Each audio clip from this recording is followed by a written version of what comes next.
Syederalon personel TNI dari Batalion Infanteri 837 Kesatria Trunojoyo, Jawa Timur melanjutkan pembersihan di UPTD SDN 3 Percontohan Pesangan Biren pada Rabu 14 Januari 2026. Sekolah yang terletak di Desa Pantai Gajah itu terdampak banjir yang meninggalkan endapan lumpur tebal. Kepala Regu Serda Otis mengatakan sebanyak 10 personel diturunkan untuk bekerja membersihkan lumpur selama 1 hari penuh. Regu lain dari kesatuan yang sama akan melanjutkan pekerjaan pada hari berikutnya.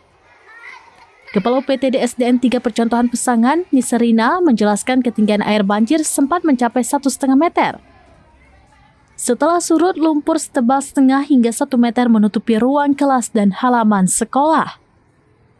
Pembersihan pasca bencana telah dilakukan secara gotong royong dengan melibatkan guru, wali murid, kelompok kerja kepala sekolah dari 3 kecamatan, serta sejumlah relawan dan komunitas. Proses belajar mengajar telah berjalan meski fasilitas sekolah belum pulih sepenuhnya. Sekolah tersebut memiliki 21 rombongan belajar dengan 45 guru.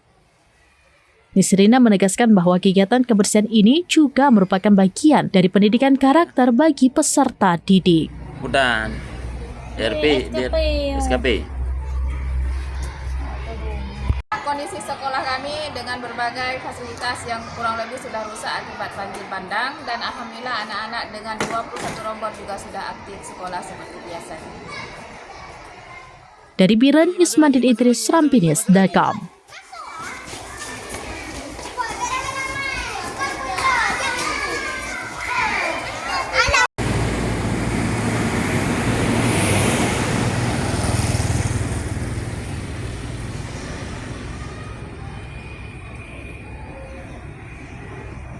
Download Tribun X sekarang, menghadirkan lokal menjadi Indonesia.